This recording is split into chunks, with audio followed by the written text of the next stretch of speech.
नमस्ते दोस्तों। तो सुबह सुबह हम निकल पड़े हैं देहरादून से मसूरी की तरफ। ठंडी हवा, खाली सड़कें और चारों तरफ फैली हुई हरियाली। सच में सुबह का समय पहाड़ों में कुछ और ही होता है। रास्तों में जैसे जैसे ऊपर चढ़ते गए, सड़क के नज़ारे और भी खूबसूरत होते चले गए। पहाड़ों से बहते हुए छोटे छोटे झरने रास्ते में दिखाई दे रहे। थोड़ा आगे बढ़ने पर हल्की भूख लगने लगी तो हमने निकाला घर से बनी हुई रोटियां और आलू की सूखी सब्जी के साथ गर्मा गर्म चाय। नाश्ता किया, उसके बाद निकले आगे की ओर। हम आपको लेकर जा रहे हैं उत्तराखंड के एक छोटे और खूबसूरत से गांव सैंजी गांव में, जिसे कौन विलेज भी कहते हैं। हम गांव पहुंच चुके हैं। तो गांव में पहुंचते ही हमको खेत में हल लगाते हुए ये अंकल जी मिले।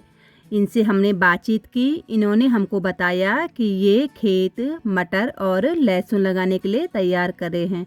ये अंकल जी बहुत ही मिलनसार स्वभाव के थे। इसके बाद मेरे हस्बैंड ने खेत में लगाया थोड़ा सा हल और इनके कहने पर हम गए पूरा गांव घूमने के लिए।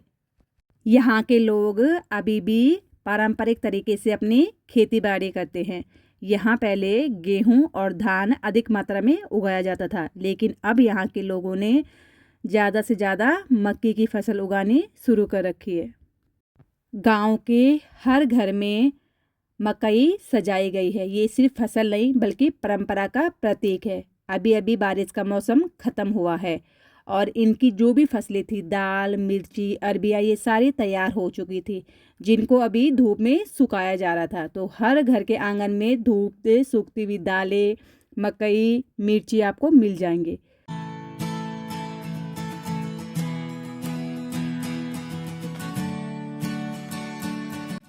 ये मक्कियाँ अगले साल खेत में बोने के लिए काम आएंगी।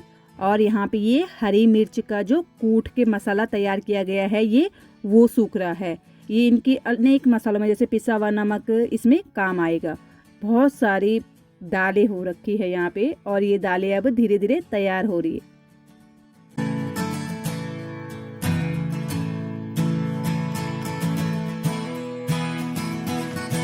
पूरा गांव घूमने के बाद हम जा रहे हैं गांव की पंचक्की देखने के लिए, जिसे उत्तराखंड में घट या घराट नाम से जाना जाता है।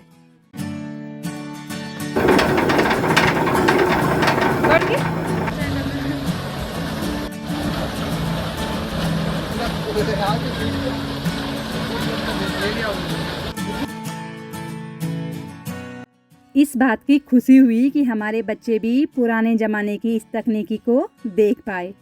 यह उत्तराखंड के गांव में बहुत इस्तेमाल की जाती थी, लेकिन धीरे धीरे समय के साथ बंद हो गई। इस गांव में अभी भी पूरी खेतीबाड़ी होती है और गांव के हर आंगन में आपको बैल, भैंस, बकरी जैसे पालतू जानवर दिख जाएंगे। लोग सरल, मिलनसार और सादगी पसंद है। यहाँ पे बच्चों की छुट्टियाँ चल रही है तो बच्चे अपना क्रिकेट खेल रहे हैं।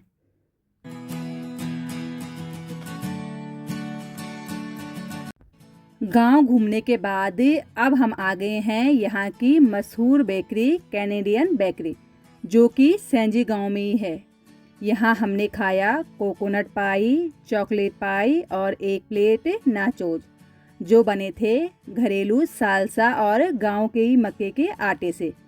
इस बेकरी की सबसे खास बात यह है कि इस गांव में एक स्कूल है, गढ़वाल इंग्लिश मीडियम, जिसको सपोर्ट करने के लिए यहाँ की यह बेकरी एक कनेडियन लेडी द्वारा चलाई गई है और अपनी कनेडियन और पहाड़ी थाली के लिए जानी जाती है।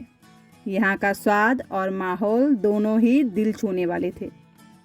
यहाँ के खाने की हर बाइट में आपको पहाड़ों का स्वाद और घर की मिठास ज़रूर मिलेगी। अगर कभी भी सैंजी गांव आओ तो इस कनेडियन बेकरी को ज़रूर विज़िट करना। यहाँ का हर स्वाद, हर कोना एक कहानी कहता है। ये गांव जौनसारी जनजाति से जुड़ा है, जिनकी अपनी बोली, वेशभूषा और लोकगीत हैं। यहाँ के लोग सरल और मेहमान नवाज होते हैं। तो ये गांव मसूरी से 5-6 किलोमीटर आगे है। तो पूरा गांव घूमने के बाद अब हम घर की तरफ आने लगे। तो बहुत सुंदर गांव है। अगर आप जाना चाहो तो आराम से जा सकते हो। मसूरी से लोकल जीप या टैक्सी लेके जा सकते हो।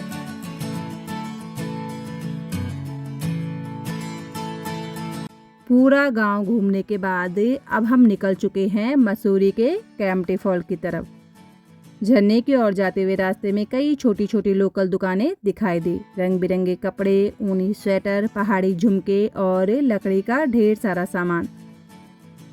और हम पहुंच चुके हैं कैंपटी फॉल। ऊंचाई से गिरता हुआ ठंडा पानी और लोगों की मस्ती, यह नज़ारा सच में खूबसूरत था।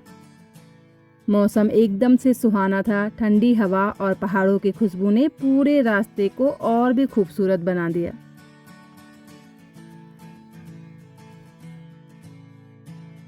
वापस आते हुए हमने खाए गर्मा गर्म भुट्टे।